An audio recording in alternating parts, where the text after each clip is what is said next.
Hi guys, before today's episode I wanted to give you a very quick overview of this Lisbon Cultural Changemaker series.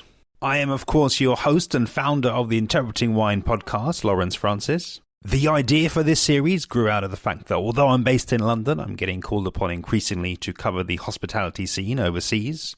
And I wondered what would it be like if I expanded the format out, featuring cultural changemakers not only in food and drink but also in other fields, and produced a series of interviews almost like an audio travel guide that would allow you to listen in advance and hit the ground knowing some of the important cultural changes happening in the city. And this is my very first ever series of this kind covering Lisbon. These 5 episodes will air in sequence from 284 to 288 on the Interpreting Wine podcast. And of course, if you or anyone else that you know is going to be visiting this fantastic city, please do point them in this direction so they can hear it for themselves. And without further ado, here is today's episode of Interpreting Wine's Cultural Changemaker series, Lisbon Summer 2019.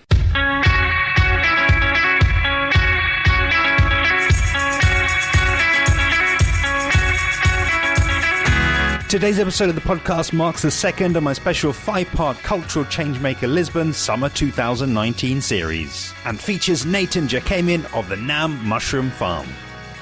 In today's episode, we hear his origin story and how he came to be living in the city. We discuss the circular economy that underpins his business idea. We talk about his entrepreneurial journey, getting lost in Lisbon, his tips for exploring Lisbon and the neighbouring coastline, and he talks legacy. Enjoy. So my name is Natan, I'm from Belgium and I'm now 24 years old.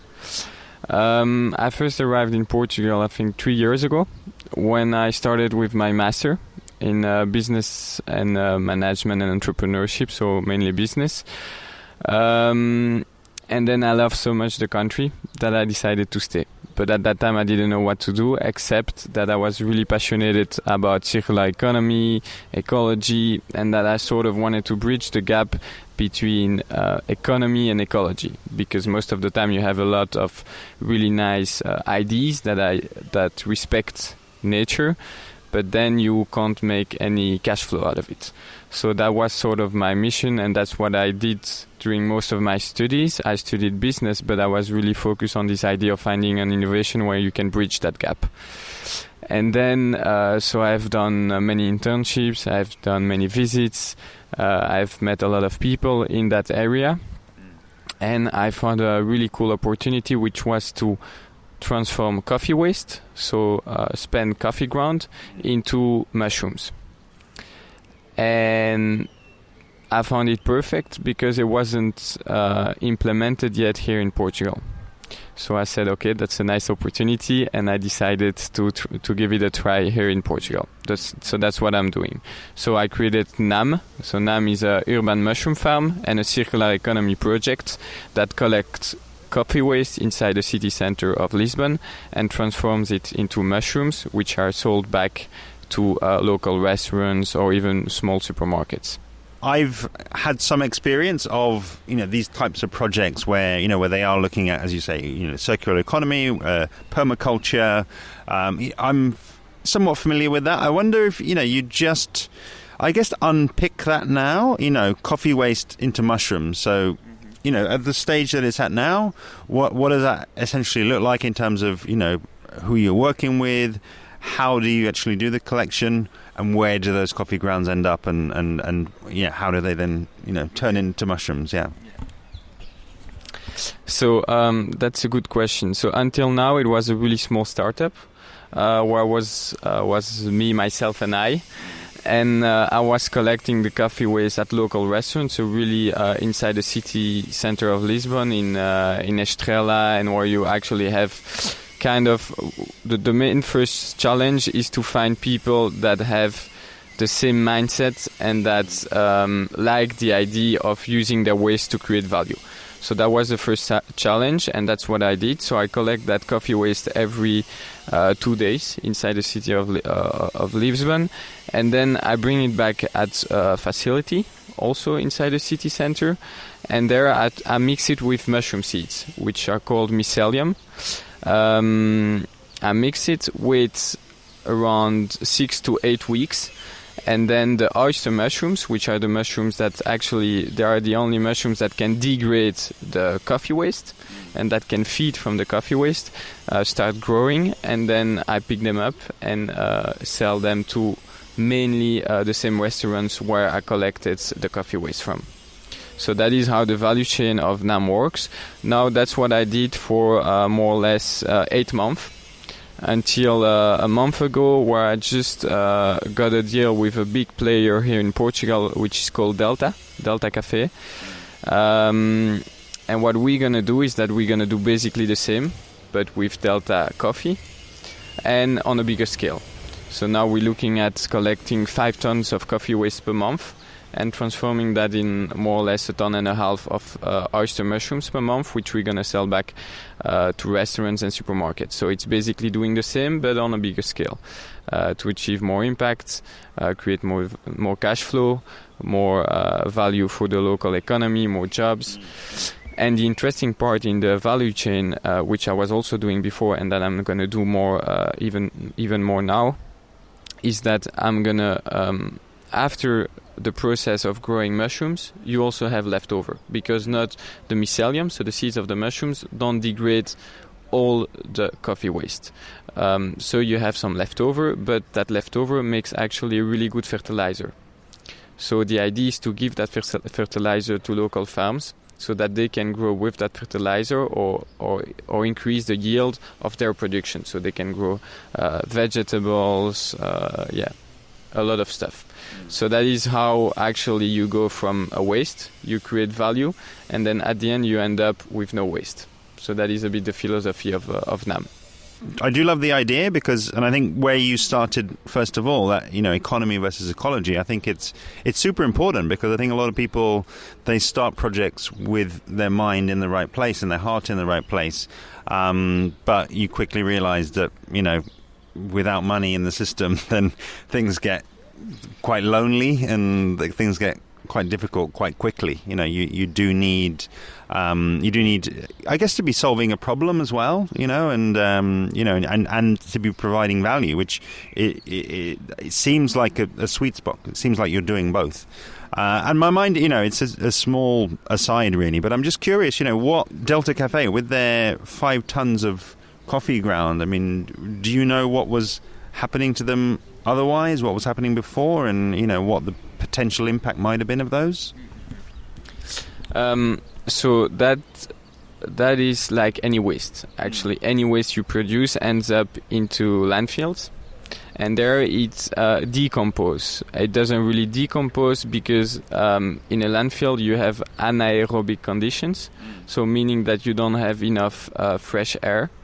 And that means that instead of decomposing, they're going to emit a lot of methane gas. So they contribute in a sense to climate change because it doesn't degrade, or even worse, they are burnt. So it's not even only the coffee, but it's everything we throw away, actually, that is burned or just left into landfills. And so that's what would happen to the coffee waste before. Again, love being able to share this story here. And I think the tack I'd like to kind of steer you towards now is about entrepreneurship, because, I presume then that, once you'd finished your degree, you then had options. You could have moved to another city, another country, or back home, as it were. And I'm just curious, tell us a bit about what is Lisbon like as for a young entrepreneur. What is the sort of environment here? Is this a sort of place that perhaps some of the other students that were on the course, they've managed to kind of flex their entrepreneurial muscle here in the city in the same way that you have? I don't know many fellow students that also went for an adventure like mine. But Lisbon is quite an interesting place to be an entrepreneur, because first you have the quality of life, which I think is really important, especially when you're an entrepreneur, because you want to be able to relax, go surfing, enjoy the sun. And then secondly, because Lisbon is evolving a lot. The economy is booming, still a lot of stuff to do, not a lot of people coming in, a lot of new ideas coming in. and you have that sort of interesting mix between the authenticity and the tradition of the Portuguese culture, and then you have all those new technologies, new ideas coming in also. So it's a super interesting blend, actually. So no, the journey here as an entrepreneur is really, really cool. So no, so I started my idea just because I wanted to do it. Because I think the best way to have an impact, because that is what it is about at the end of the day, is really to take action.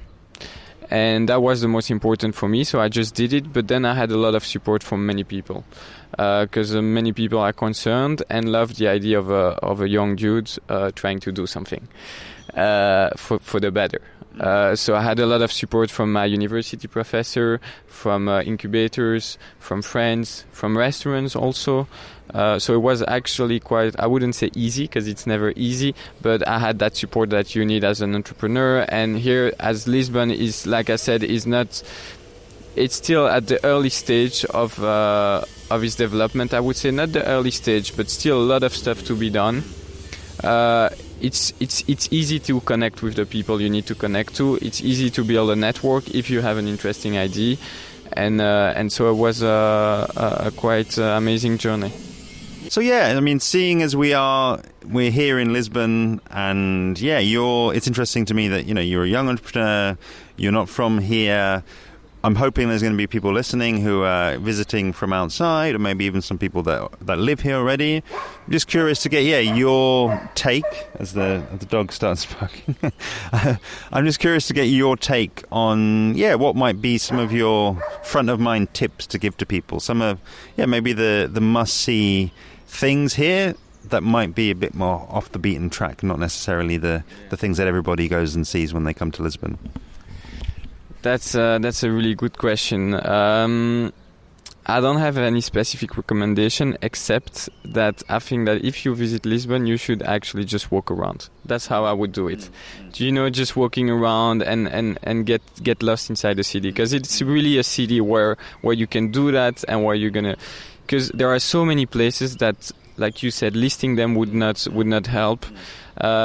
But I especially like actually this side of the city where we are now. It's Grasa, Fama, all that side, because that's where you really have that authenticity of the city. You also, what do you have then? Of course, if you're speaking about the region, you have Portugal. The same nature as Australia, with a few hundred years more, and without all the dangerous stuff that you have over there. So you have amazing beaches, and I would even say I was quite surprised, because I have a van and I travel a lot in Portugal, and I used to go a lot to the south. But now I started to go to the north, and I would say that north is even more beautiful, because you have that nature that is even more green. You have huge forests just on the coast. So it's a mix between sand and forest. It's just amazing. So yeah, the nature in Portugal. And then regarding the city, I don't have any specific recommendation, except just walking around, enjoying, and trying maybe actually not to go where everybody goes. That would be a good advice, maybe. Yeah. I love that answer. I think it does actually mirror in some ways the answer that Nikolai gave as well, which I think is interesting. That Lisbon is a fantastic city, is almost a fantastic base, but that actually making an effort to make a connection with Portugal and its nature is actually going to give you something that a lot of other people might not have or might not think about when they come here, and maybe even making the connection then. It's probably worth spending a little bit longer when you come here, and not needing to just rush the city and then fly on somewhere else. It feels like maybe there's richness there, there's diversity there enough to warrant a bit of a longer trip, a bit of a longer sort of exploration. And actually, on the topic of the being in the city, I totally relate to that. It's one of my favorite things to do, and I just think, find an area that you feel drawn to, and you're right, just go off the beaten track. Don't just stay on the main drag where everybody else is. I'm really focusing on what is happening now because it's already a big step. Yeah. And I think the most interesting, actually, what interested me the most in that innovation is to create a mind shift. Create a paradigm shift, because I really think that waste is a human-made concept that we invented. But if you look at nature, waste does not exist. And that is the message at the end of NAM, is really to make people understand that normally waste shouldn't exist, because waste is value. Waste is value where you can that you can take advantage of, because everybody sees it as waste, but at the end of the day it's value and it's free. So you can take that value and transform it into value for the economy. So that is really the message, is trying to make people understand that you should look at how nature creates value, and how nature does is that it channels energy from one kingdom to the other. So what is waste from one kingdom gets value for another kingdom. And that is really how I think we should think of the economy. And that's how you can create more value and more growth. Because nowadays I think growth is really only about growing, but still creating a lot of waste. And we should maybe change the focus and try to focus on waste to create growth and value.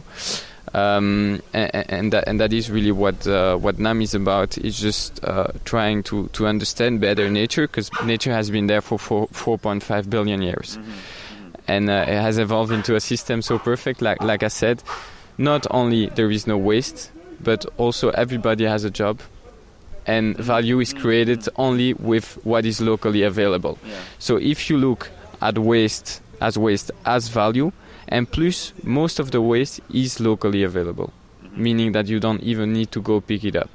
Yeah. It's where you are. So you can create value out of that waste locally, which is really important too, I think.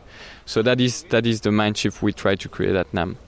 Okay, yeah. And I think it's interesting. Again, you're echoing something that, came up in my journey as well. I ended up spending time over in Australia. I was in a place that was a sustainability education center, but the issue there was that it was a very isolated place, and actually it then became difficult for them to get some of the inputs they needed, and that obviously. But the scenery was incredible, and you had the isolation, you had the quietness, you had the perfectly, just waving my hands up and thinking about those stars I'd sleep under.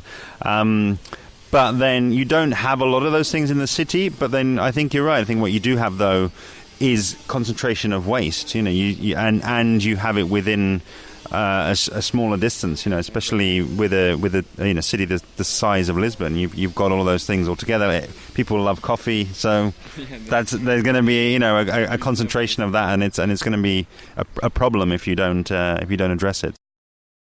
Where I'd kind of like to leave it then, because I feel like you've given us a really interesting insight, a really interesting take on what it is to come here as a student, stay here, and then really have a breakthrough, have a really big success.